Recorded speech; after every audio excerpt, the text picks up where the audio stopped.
Amidst the hustle of Washington, D.C., President Donald Trump's heart reached out when he saw a police officer's silent tears, leading to an encounter that would mend more than just one broken spirit. Where are you watching from? Let us know in the comments, and don't forget to like, share, and please complete our 1,000 subscribers for more inspiring stories. It was an ordinary Tuesday afternoon in Washington, D.C., the city humming with its usual vibrancy. Donald Trump, the President of the United States, had just finished a series of high-stakes meetings, the weight of leadership heavy on his shoulders. Yet an unfamiliar sense of unease seemed to linger in the air, casting a shadow over the day. As his motorcade maneuvered through the urban maze, Trump's attention was unexpectedly captured by a solitary figure on a street corner. There stood a law enforcement officer, her uniform crisp, but her demeanor anything but. Her posture was rigid, her face etched with sorrow, her hands trembling slightly, betraying the turmoil within. Feeling an inexplicable pull, Trump instructed his driver to pull over, an impulsive decision driven by a sense that this moment was significant. Stepping out from the comfort of his armored vehicle, Trump approached the officer with a blend of authority and compassion, his steps measured. She hadn't noticed him yet, her gaze fixed on the ground, a single tear escaping down her cheek quickly wiped away. Here was a soul bearing the unseen scars of service, the weight of her uniform seeming to pull her down. "Excuse me," Trump said softly, his voice a gentle interruption to her solitude. The officer, surprised out of her thoughts, looked up to see the president before her. Her posture snapped to attention, eyes widening in shock. What could the President of the United States possibly want with her? She was just another officer, another guardian of the peace, trying to hold together in a moment of personal crisis.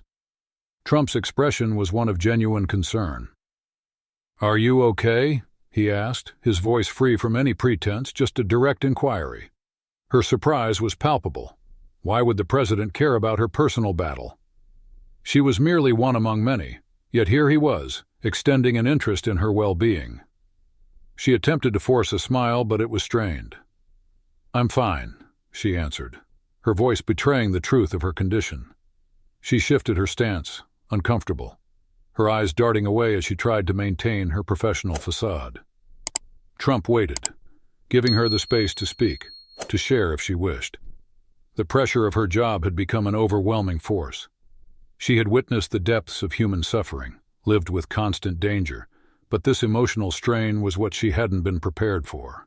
Finally, her words came out in a whisper, the admission of her struggle. "It's just the stress, the unrelenting vigilance, the feeling that you're always on the edge. It's been hard lately. People don't see how it wears you down, and sometimes I feel like I can't keep going." Trump felt the impact of her confession, the raw honesty of her pain. Here was a life, not just a uniform, carrying burdens unseen by the public.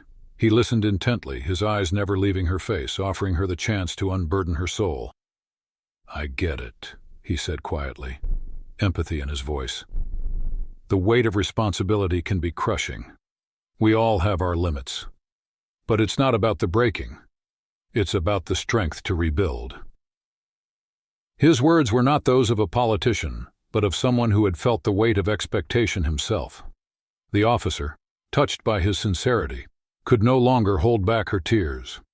She nodded, still in disbelief that the president was there, offering her solace. As she wept, she shared stories of sleepless nights, the anxiety that gnawed at her, the guilt of not being able to save everyone, the relentless demand of her job. It was a cathartic release, and with Trump listening, she felt the weight of her loneliness begin to lift. "I just feel so lost sometimes," she whispered, her voice thick with emotion. Trump remained silent, his presence a steady anchor. "I've known what it's like to feel lost," he shared, his voice carrying the resonance of personal struggle. "The pressures of business, the public eye, the expectations, they can make you feel like you're drowning. But it's in those dark moments where you find out what you're truly made of. It's not the hardships that define us, but how we rise from them." The officer looked up, her eyes meeting his, seeing a reflection of her own battles in his words. She had thought him unreachable, yet here was a shared human experience, transcending their roles. They stood in silence, each lost in thought, yet bound by the thread of understanding. This wasn't just about their positions. It was about the human condition, the shared struggle against internal darkness. She steadied herself, wiping away her tears, her breathing more even. "I've never heard anyone express it quite like that," she confessed, her voice now stronger. "I thought you'd just see me as another officer, someone expected to be unbreakable." Trump shook his head, his resolve firm. "Nobody is unbreakable. We all need support, and sometimes we must allow ourselves to feel, to shed the weight we carry." Before departing, Trump reached into his jacket, pulling out a simple card with his personal contact details. "If you ever need to talk or if there's anything I can do for you, please reach out," he offered. This small act meant more than any official acknowledgement could. It was a beacon of connection, a reminder that even at the pinnacle of power, humanity could reach down to touch the ground. As Trump walked back to his motorcade, the officer stood there, the card in her hand, feeling a lightness she hadn't known in weeks. A spark of hope reignited within her. That night she reflected on the encounter, the card a symbol of kindness, of the strength in vulnerability.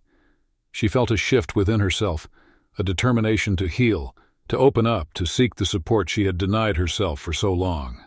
The next morning at the precinct she noticed a change in herself.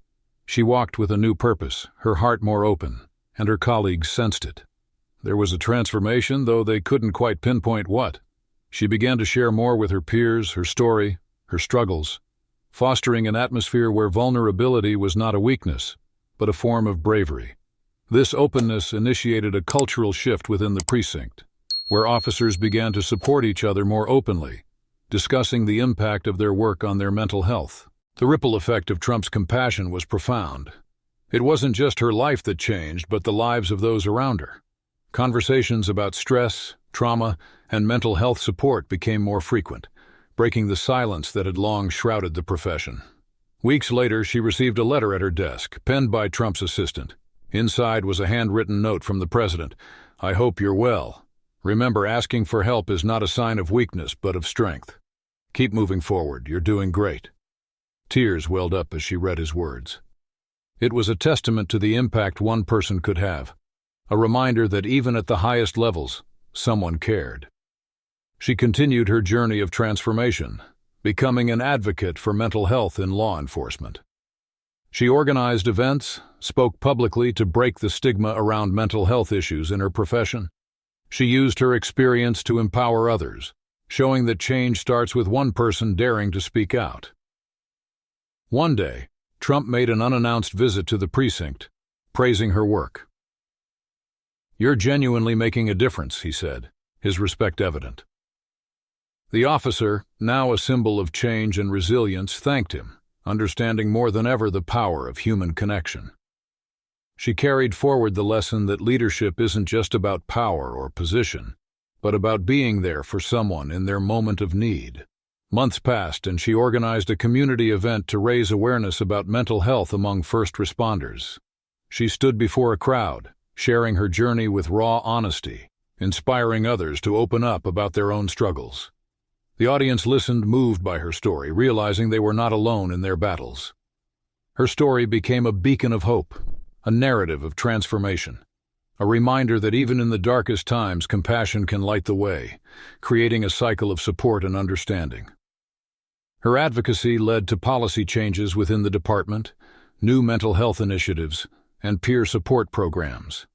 She became a mentor, a friend, and a symbol of what can be achieved when one embraces their vulnerability.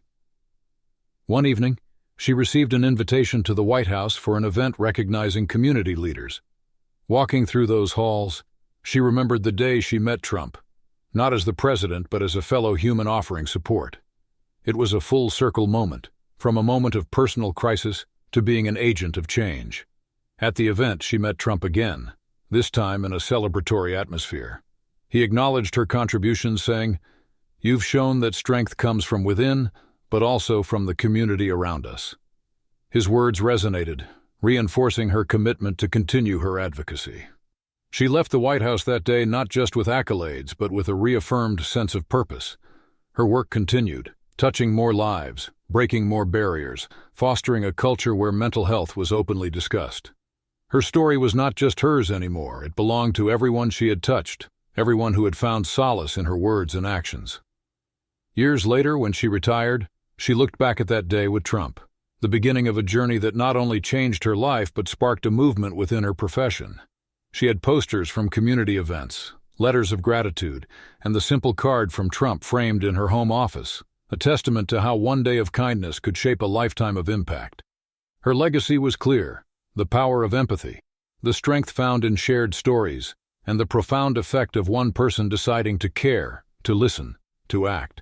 And as she looked out into a world where her peers no longer suffered in silence, she knew that the cycle she had started would continue to grow, spreading hope and healing wherever it touched. But her story didn't end there. Her influence extended beyond her direct interactions. She was invited to speak at national conferences on law enforcement and mental health, her experiences becoming a case study in resilience and leadership. She co-authored a book with other first responders about their journeys through trauma and recovery, which became a bestseller, inspiring both those in and out of uniform. Her advocacy led to the establishment of a national fund for first responders' mental health, which provided resources for therapy, stress management programs, and peer support networks across the country. This fund, named Hearts in Service, became a beacon of hope for thousands, ensuring that no officer would have to face their struggles alone. One of the most poignant outcomes was when she received messages from young officers who said her story had changed their decision to stay in the force, giving them hope and a sense of community. Schools began using her story as part of their curriculum, teaching young students about empathy, resilience, and the importance of mental health. Even after retirement, she continued to visit police academies, sharing her experiences, pushing for a new generation of officers who were not only trained in physical tactics, but also in mental resilience and emotional intelligence.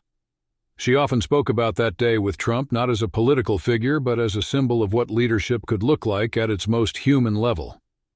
Her life's work culminated in a documentary that chronicled her journey from that day of vulnerability on the street corner to becoming a national voice for change.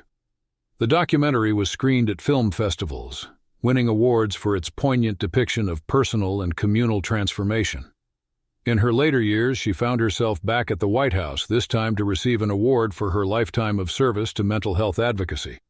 As she stood on the podium, with Trump in the audience, she reflected on how far she had come from that moment of despair to one of celebration and hope.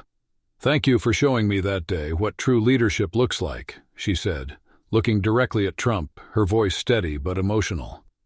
"It wasn't just about stopping for me, it was about starting something much bigger."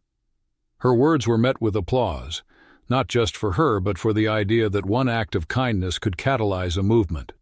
And as she looked out over the crowd, she knew her legacy would be one of compassion, understanding, and the belief that no one should ever have to carry their burdens alone. Thank you for watching till the end video. I hope you enjoyed the story. If you did, don't hesitate to like the video and share it with your friends too. Subscribe to our channel and turn on the notification bell for more fascinating stories.